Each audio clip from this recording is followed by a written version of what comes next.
నమస్తే, welcome to our channel. AP ముఖ్యమంత్రి చంద్రబాబు నాయుడు గారు ఈ రోజు మార్కాపురం జిల్లా వెలిగొండ ప్రాజెక్ట్ ని సందర్శించనున్నారు. మరి ఇటువంటి నేపథ్యంలోనే 2351 కుటుంబాలకు పునరావాస కేంద్రాలు ఏర్పరచడానికి 300 కోట్ల రూపాయలను కూడా ఇవ్వనున్నారు. ఇంకా పలు అభివృద్ధి కార్యక్రమాల్లో కూడా పాల్గొనున్నారు.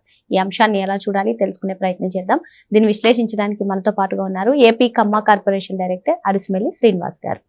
నమస్తే సార్. నమస్కారం సార్, వెలిగొండ పునరావాస ప్రజలకు ఏకంగా 2351 కుటుంబాలకు లబ్ధి చేకూర్చే విధంగా ఆ ప్యాకేజ్ 300 కోట్ల రూపాయలని ఈ రోజు చంద్రబాబు నాయుడు గారు అందించనున్నారు. వెలిగొండ ప్రాజెక్ట్ ని కూడా సందర్శించనున్నారు. మరి వెలిగొండ ప్రాజెక్ట్ ని స్టార్ట్ చేసి మరి ఈ రోజు పూర్తి చేసే వరకు కూడా చంద్రబాబు నాయుడు గారు ఏ విధంగా కృషి చేశారో మనం చూసాం. మరి ఎలా చూడాలంటారు దీన్ని? దురదృష్టం ఏంటంటే మన దేశంలో ప్రాజెక్టులు నత్తనడకం నడిస్తే కొంచెం సుదీర్ఘకాలం టైం పడుతుంది.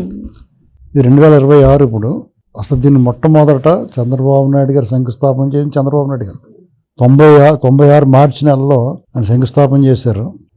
ఆ ప్రాజెక్టు బహుళార్థక సాధక ప్రాజెక్టు కాదు, కానీ ఉన్న వాటిలో ప్రకాశం జిల్లా చుట్టుపక్కల ఏరియాలకి వరప్రదాయన సొరంగ మార్గాల ద్వారా కూడా నీరు తీసుకెళ్లాల్సిన అవసరం ఉంది. అంటే ఇంజనీరింగ్ అద్భుతం ఆ ప్రాజెక్టు. అప్పట్లో 96 మే 2000లోకే పూర్తి అవ్వాలి. అది 4-5 ఏళ్లలో పూర్తి అవ్వాల్సి ఉంది, కానీ అనుమతులు రాలేదు. 2000 మే వరకు కూడా అనుమతులు రాలేదు. ఫారెస్ట్ పర్యావరణ అనుమతులు, ఎన్ని రకరకాల అనుమతులు ఉంటాయి కదా, ఇవన్నీ రావడానికి తర్వాత 2001లో సాంకేతిక సలహాలు ఈ కమిటీ వేసి దాన్ని చేసిన తర్వాత పూర్తి చేద్దాం అనుకుంటే గవర్నమెంట్ మారిపోయింది. 2006లో మళ్ళీ మొదలుపెట్టారు.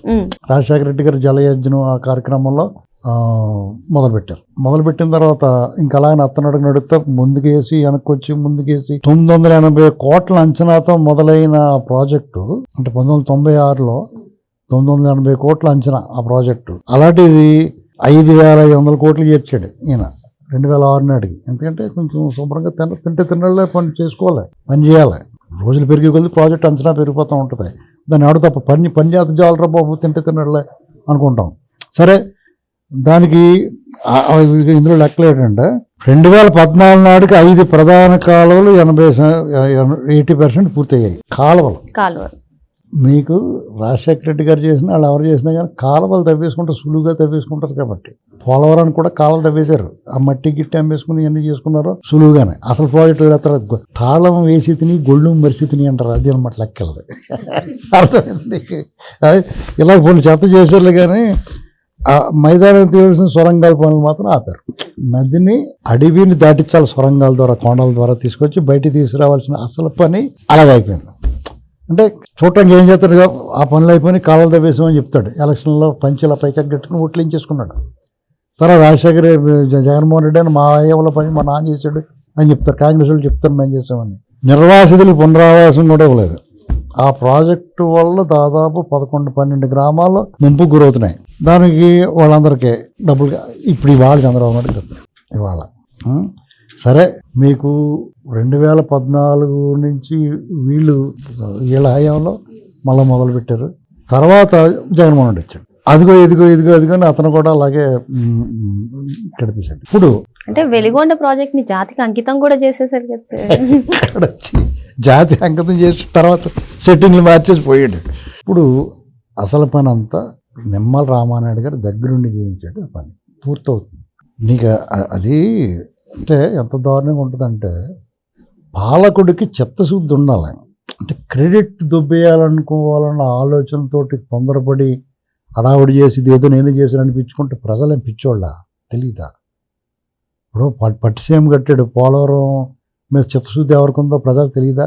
పట్టిసీమ ప్రాజెక్టుని ఎవరు వద్దన్నారో, ఎవరు దానివల్ల నీళ్ళు వచ్చారు, దాన్ని అనుభవించినోడు తిన్నవాడు తెలుస్తుంది కదా. ఇప్పుడు చిన్నపిల్లలు కొత్తగా ఉన్నవాళ్ళు తెలవకపోవచ్చు, కానీ ఒక తరానికి పూర్తిగా ఎస్టాబ్లిష్ అయింది కదా. ఇక్కడ ఇప్పటికైనా సరే జగన్మోహన్ రెడ్డి దొంగతనాలు, ఈ మోసపూరిత మాటలు, అబద్ధ ప్రచారాలు ఆపాలి. ప్రాజెక్టుల విషయంలో చంద్రబాబు నాయుడు గారి చిత్తశుద్ధిని, నదుల అనుసంధానం చేయాలన్న కాన్సెప్ట్ తోటి ఉన్న రాజకీయ నాయకుడు, అందులో ఎంతో కొంత ముందడుగేసిన నాయకుడు అతను. ఇప్పుడు ఆ స్టేజ్కి వచ్చిన తర్వాత వాళ్ళకి ఒక రకంగా ఋషుల్లా మారిపోతారు రాజకీయ నాయకులు. అందరూ అలాగే కనపడతారు. ఇంట్లో కుటుంబం లేకపోతే వాళ్ళ ఇళ్ళనే ఉండదండి. ప్రజలు మనం ఆఖరి ప్రజల కోసం అంకితం జీవితాలు అంకితం అయినట్టుగా వాళ్ళు ఎలా ఉంటుందంటే, ఏదైనా సరే మంచి పని చేయాలనుకుంటారు. స్వార్థం తాలూకు ఇది తగ్గిపోతూ ఉంటుంది. వాళ్ళకి విశాల దృక్పథం ఏర్పడుద్ది. అందులో ఇలా ఈ మంచి క్రమశిక్షణతో నిష్ణాతునుడై ఉన్నాడు చంద్రబాబు నాయుడు గారు. ఆయన ఏంటంటే ఆయన ఆలోచన పార్టీని కూడా నిర్లక్ష్యం చేస్తాడు ప్రభుత్వం నడిపించేటప్పుడు ప్రజల కోణంలో. ఇప్పుడు ఏ రాజకీయ నాయకుడు ఆయనకున్న ఆదరణకి, ఆయనకున్న బలానికి రాష్ట్రంలో వాళ్ళు ఏకఛత్రాధిపత్యంగా నిరంకుశంగా కూడా వ్యవహరించవచ్చు. అలా ఎప్పుడు చేయలేదు అతను. కావాలంటే చూడండి, గెలిచినా ఓడినా కూడా ప్రజాస్వామ్యతంగానే ఉంటుంది ఇంతటి. కాబట్టి ప్రజలు కూడా ఆయన ఆదరిస్తూ ఉంటారు. ఆ కార్యకర్తలు కూడా ఆయనకి అభిమానులుగా కంటే కూడా భక్తులుగా ఎక్కువ ఉంటారు చంద్రబాబు నాయుడు గారు. మీకు ఇది ఒక విచిత్రం. ఎన్టీ రామారావు గారితో పోల్చుకుంటే, లేకపోతే సినిమా స్టార్స్తో పోల్చుకుంటే వాళ్ళకు ఉన్న ప్రజాకర్షణ రాజకీయ నాయకులు చాలామందికి ఉండదు.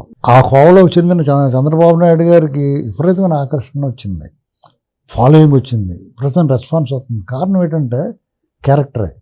మొదట్లో ఆయన విమర్శించిన వాళ్ళు కూడా ఇవాళ ఆయన క్యారెక్టర్కి అసలు ఆయనే కరెక్ట్ కదా అనిపించి చాలామంది విమర్శిస్తారు. చంద్రబాబు నాయుడు గారిని రకరకాలుగా విమర్శించారు, చాలా దారుణంగా విమర్శించిన వాళ్ళు ఉంటారు. చివరికి వాళ్ళే తెలుసుకున్నారు. ఇప్పుడు వ్యవసాయానికి వ్యతిరేకం ప్రాజెక్టుల మీద ఉండడిన ఐటీలు పరిశ్రమలు అంటాడు తప్ప ప్రాజెక్టులు వ్యవసాయాన్ని పట్టించుకోవడం అంటారు.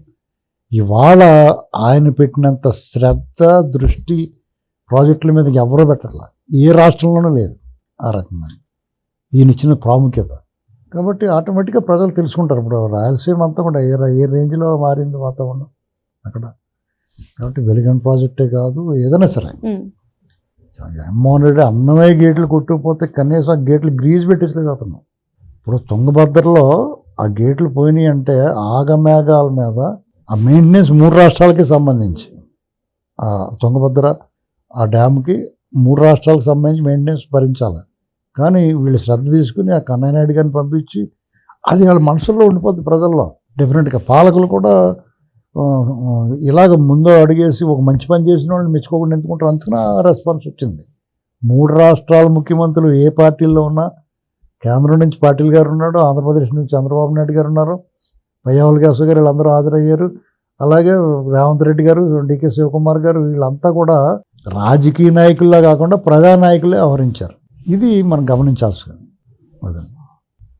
మరో అంశంతో మళ్ళీ కలుద్దాం. Thank you sir.